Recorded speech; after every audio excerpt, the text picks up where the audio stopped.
السلام عليكم ورحمة الله تعالى وبركاته. مرحبا بالجميع وتحية إليكم من جديد. برنامج اليوم هو برنامج مهم موجه خاصة إلى الإخوة والأخوات الفائزين بالقرعة الأمريكية لسنة 2025. إذن هناك نقاط مهمة سوف نتطرق لها في البرنامج، ولا بأس إن استفدتم من البرنامج أن تقوموا بمشاركته مع الأصدقاء والأحبة، هذا كله لكي تعم الفائدة. ولا تنسوا أن تشتركوا في القناة. إذن هناك تساؤل مهم يطرح عن ما بعد إصدار أرقام الفائزين في النشرة الشهرية المتعلقة بفائزو الدافع 25، أي ما هي الإجراءات التي تتبع؟ أولا، سبق أنه وضحنا ما بعد إصدار الأرقام في النشرة الشهرية لازم أن يستعد الفائز والفائزة للتوصل برسالة الموعد والمقابلة، وأكيد التوصل برسالة الموعد يتم عبر الموقع الذي تحصل فيه الفائزون بنتائج القرعة. للتأكيد عن كيفية الاشتغال على التعرف على التوصل برسالة الموعد والمقابلة، سبق لي أنه قمت بتنزيل برنامج أمس عبر القناة. ممكن أن تقوموا بالعودة إلى هذا البرنامج لكي تستفيدوا أكثر وأكثر عن كيفية معرفة التوصل برسالة الموعد والمقابلة ما بعد إصدار أرقام الفائزين عبر النشرة الأولى التي سبق أننا وضحناها، وهي نشرة شهر أكتوبر التي تتعلق بفائزو الديفي 25.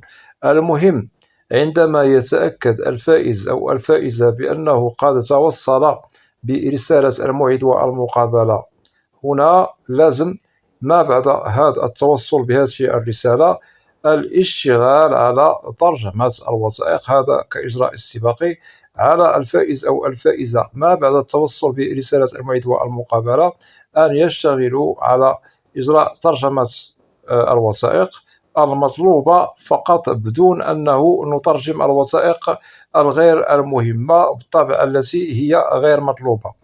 وسوف نوضح لكم الوثائق المطلوبة منكم في برنامج قادم إن شاء الله عبر القناة. المهم، الوثائق تختلف وتزيد لدى بعض الفائزين، لأنه سوف نجد الفائز العازب والمتزوج والمتزوج الذي لديه أطفال أو أبناء، وممكن المطلق. هذا الاختلاف في الوضع الاجتماعي يختلف من فائز إلى آخر ومن ملف إلى آخر في الوثائق المطلوبة لكل فائز معني بالأمر على حسب وضعه الاجتماعي. أتمنى أن تكون هذه النقاط واضحة.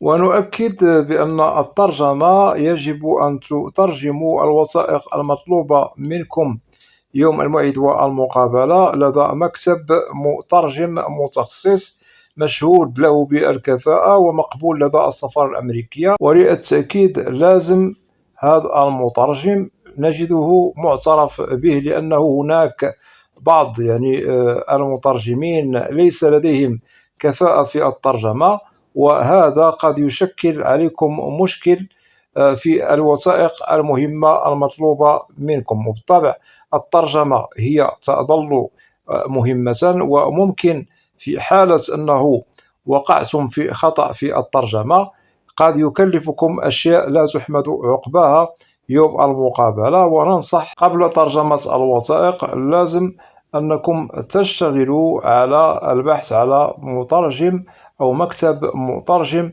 مقبول لدى السفارة الأمريكية لكي تمر أموركم إن شاء الله بخير وسلام بدون عرقلة بدون مشكل، لأن الملف الذي سوف ترفقوه يوم المقابلة بالسفارة الأمريكية هو مهم. وفي حالة أن ضابط الهجرة وجد خطأ في الوثائق قد يكلفكم أشياء أنتم في غنى عنها.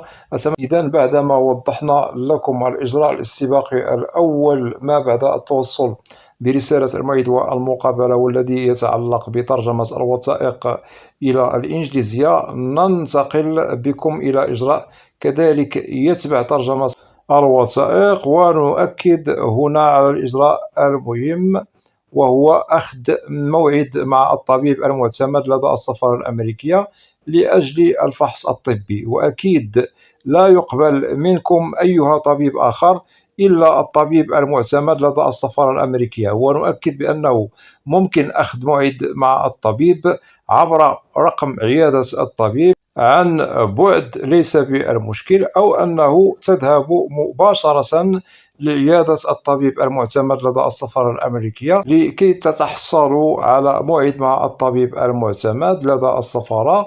وبالطبع هنا الفحص الطبي هو مهم لأجل الحصول على الملف الذي سوف ترفقوه معكم يوم الموعد والمقابلة. ولكي نؤكد لكم في كلتا الحالتين ممكن أنكم تتحصلوا على موعد مع الطبيب المعتمد لدى السفارة الأمريكية سواء عن بعد أو عن قرب، هذا لا يفرق ولا يمنع. أتمنى أن تكون هذه النقاط واضحة.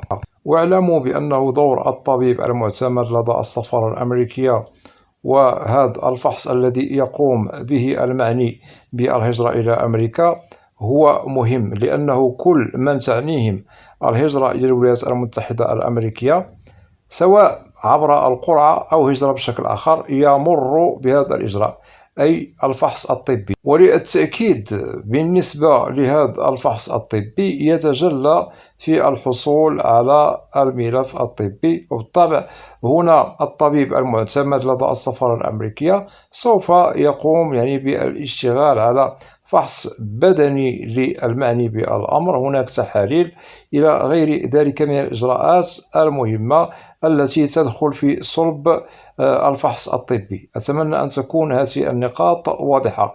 بالطبع عندما سوف يتم الفحص الطبي عند الطبيب سوف يتحصل المعني بالأمر على هذا الملف، ولازم كما وضحنا قبل قليل أن يقوم بإرفاقه معه يوم الموعد والمقابلة لكي يعرف هل هذا الفائز هل صحته خالية من الأمراض الممنوعة من الدخول إلى الولايات المتحدة الأمريكية بنعم أو لا.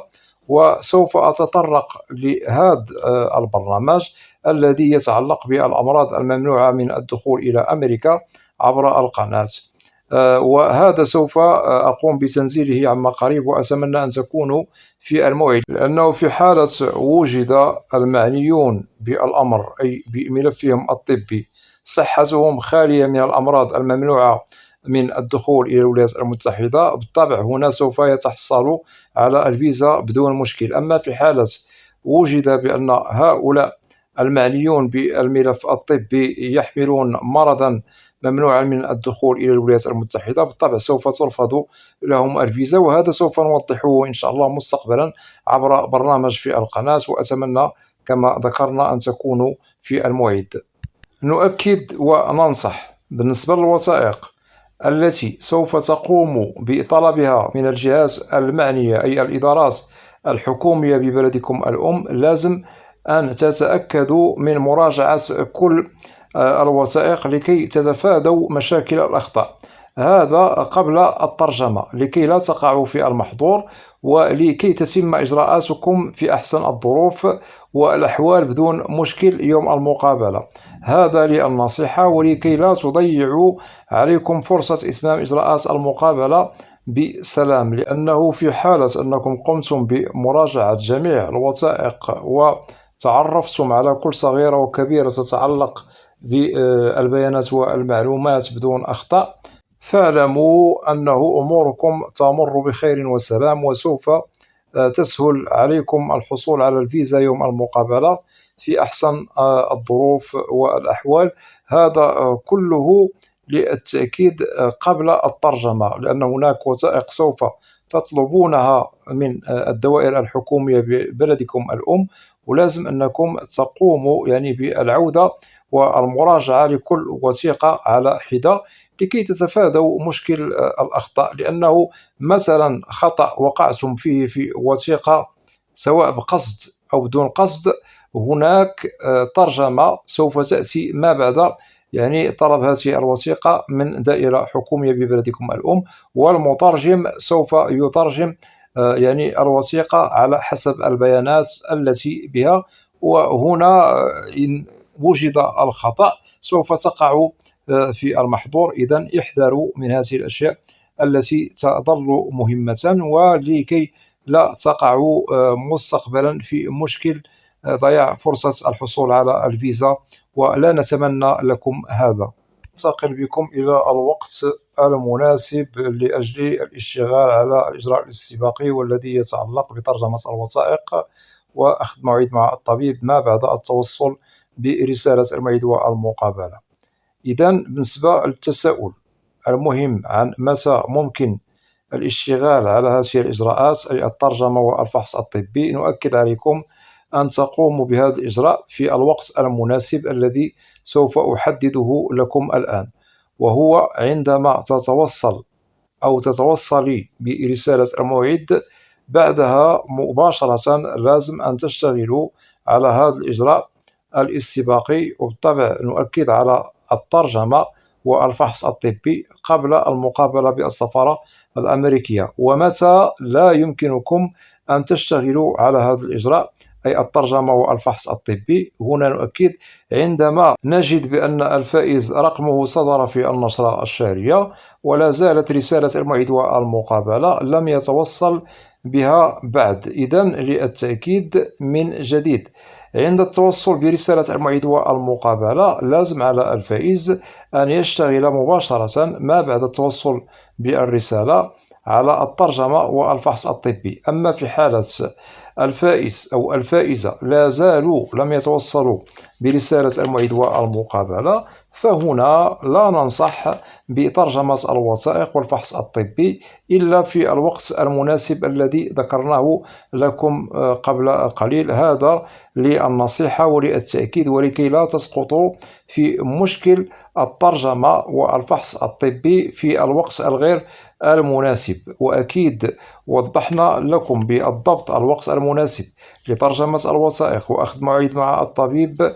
إذن كل هذه الإجراءات التي تأتي ما بعد التوصل بالموعد لازم أن تشتغلوا عليها بضوابط قبل المقابلة، بنظام وضبط أوراق، لكي تتمموا إجراءات الحصول على الفيزا يوم المقابلة بدون مشكل وبدون عرقلة وبدون أنكم تسقطوا في المحظور، والذي لا نتمناه لكم مستقبلا. وأتمنى لكم جميعا التوفيق في مسار الحصول على الفيزا وتحقيق الحلم الأمريكي. إذن في حالة أنه لديكم أسئلة تتعلق ببرنامج اليوم أو أي برنامج في القناة، فلا بأس أن تقوموا بوضع تعليق كأسئلة عبر القناة، وسوف تجدوا الإجابة عبر البرنامج المعروف في القناة، برنامج أسئلة وأجوبة، لأنني لا أستثني منكم أحدا. وأتمنى من الإخوة والأخوات أن تشتركوا في القناة وتقوموا بتفعيل زر الجرس لكي يصل إليكم كل جديد، ولا تنسوا أن تدعمونا دائما بلايك لكي نصل إلى أكبر نسبة من المشاهدة. وبالنسبة للقناة محتوى كامل وشامل عن الهجرة والمهاجر إلى الولايات المتحدة الأمريكية بشكل عام وكتعريف. وأود أن أشكر جزيل الشكر كل الإخوة والأخوات الذين يقومون بوضع تعاليق محترمة بالقناة. مرحبا بكم جميعا بأسمائكم، وإلى لقاء قريب بإذن الله، والسلام عليكم ورحمة الله.